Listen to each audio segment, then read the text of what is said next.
मित्रों, हिंदू धर्म में नागों को बहुत पवित्र माना जाता है और यही कारण है कि लोग इन्हें देवताओं के समान पूजते हैं। हिंदू धर्म ग्रंथों में शेषनाग, वासुकी नाग, तक्षक नाग, करकोटक नाग, धृतराष्ट्र नाग, कालिया नाग, पिंगल, महानाग आदि नागों का वर्णन मिलता है। आज हम आपको इन्हीं पराक्रमी नागों के पृथ्वी पर जन्म लेने से संबंधित पौराणिक कथा के बारे में बताएंगे, जिनका उल्लेख महाभारत के आदि पर्व में मिलता है। तो मित्रों, आइए जानते हैं कैसे हुई नागों की उत्पत्ति। लेकिन आगे बढ़ने से पहले इस चैनल को सब्सक्राइब कर लीजिए और बेल आइकन जरूर दबाइए ताकि समय समय पर नोटिफिकेशन मिलता रहे। सतयुग में दक्ष प्रजापति की दो सुंदर कन्याएं थीं, कद्रू एवं विंता। वे दोनों बहनें रूप सौंदर्य से संपन्न तथा अद्भुत थीं। बाद में उन दोनों का विवाह महर्षि कश्यप जी के साथ हुआ। एक दिन महर्षि कश्यप अपनी उन दोनों पत्नियों को प्रसन्नता पूर्वक वर देना चाहते थे। उन्होंने कहा, तुम में से जिसकी जो इच्छा हो वह वर मांग लो।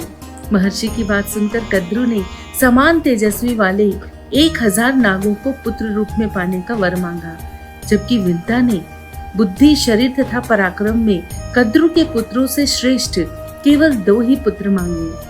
विंता को पतिदेव ने अत्यंत अभीष्ट 2 पुत्रों के होने का वरदान दे दिया। अपनी प्रार्थना के अनुसार वर पाकर दोनों बहनें बहुत प्रसन्न हुई। वरदान पाकर संतुष्ट हुई अपनी धर्मपत्नियों से महातपस्वी कश्यप जी ने कहा कि तुम दोनों यत्न पूर्वक अपने अपने गर्भ की रक्षा करना, और वह वन में चले गए। कुछ दिन पश्चात कद्रू ने 1000 और विंता ने 2 अंडे दिए। दासियों ने अत्यंत प्रसन्न होकर दोनों के अंडों को गर्म बर्तनों में रख दिया।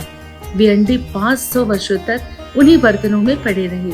तत्पश्चात 500 वर्ष पूरे होने पर कद्रू के 1000 पुत्र अंडों को फोड़कर बाहर निकल आए, परंतु विंता के अंडों से उसके 2 बच्चे निकलते नहीं दिखाई दिए।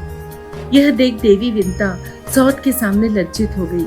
फिर उसने अपने हाथों से एक अंडा फोड़ डाला। फूटने पर उस अंडे से विंता ने अपने एक पुत्र को देखा।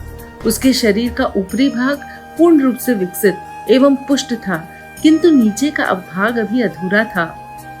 ऐसा माना जाता है कि उस पुत्र ने क्रोध के आवेश में आकर विंता को श्राप दे दिया। माँ, तुमने लोभ के वशोभित होकर मुझे इस प्रकार अधूरे शरीर का बना दिया। मेरे समस्त अंगों को पूर्णतः विकसित एवं पुष्ट नहीं होने दिया। इसलिए जिस सौत के लिए तुम्हारे मन में ईर्ष्या है, उसी की 500 सालों तक तुम दासी बनी रहोगी। और माता, यह जो दूसरे अंडे में तेरा पुत्र है, वही तुझे दासी भाव से मुक्त करवाएगा। किंतु माता, ऐसा तभी हो सकता है जब तू इस तपस्वी पुत्र को मेरी तरह अंडा फोड़कर अंगहीन या अधूरे अंगों से युक्त न बनाए, बल्कि उसे पूरी तरह से विकसित होने दे।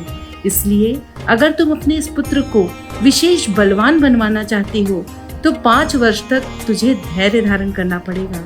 इसके जन्म की प्रतीक्षा करनी होगी। इस प्रकार विंता को श्राप देकर वह बालक अरुण अंतरिक्ष में उड़ गया और सूर्यदेव के रथ पर जाकर बैठ गया और उनके सारथी का काम संभालने लगा। इसके बाद समय पूरा होने पर सर्वसंहारक गरुड़ का जन्म हुआ। भृगुश्रेष्ठ पक्षीराज गरुड़ जन्म लेते ही क्षुधा से व्याकुल हो गए और विधाता ने उनके लिए जो आहार नियत किया था, अपने उस भोज्य पदार्थ को प्राप्त करने के लिए माता विंता को छोड़कर आकाश में उड़ गए।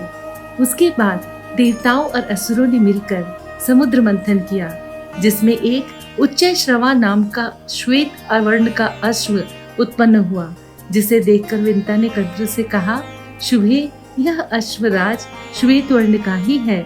तुम इसे कैसा समझती हो? तुम भी इसका रंग बताओ, अब हम दोनों बाजी लगाएंगे। तब कद्रू बोली, बहन, इस घोड़े का रंग तो अवश्य सफेद है, किंतु इसकी पूंछ को मैं काले रंग का मानती हूँ। आओ, दासी होने की शर्त रखकर मेरे साथ बाजी लगाओ। यदि तुम्हारी बात ठीक हुई तो मैं तुम्हारी दासी बनकर रहूंगी, अन्यथा तुम्हें मेरी दासी बनना होगा।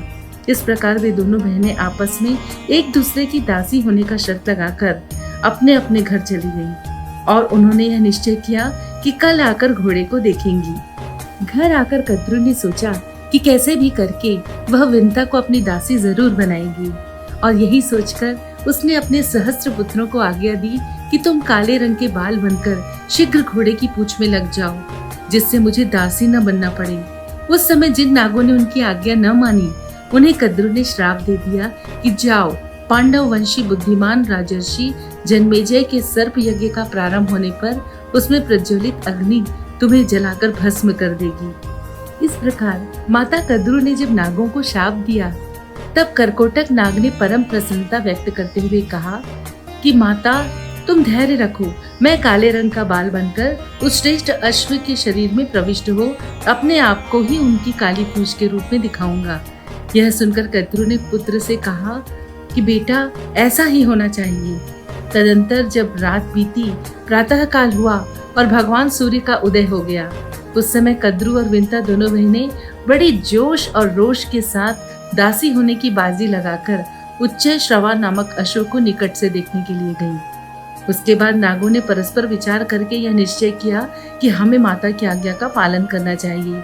यदि इसका मनोरथ पूरा न हुआ तो वह स्नेह भाव छोड़कर रोष पूर्वक हमें जला देंगी। यदि इच्छा पूर्ण हो जाने से वे प्रसन्न हो गई तो हमें अपने श्राप से मुक्त कर देंगी। इसलिए हमें निश्चय ही उस घोड़े की पूंछ को काली कर देना चाहिए। ऐसा विचार करके नाग वहां गए और काले रंग के बाल बनकर उसकी पूंछ से लिपट गए।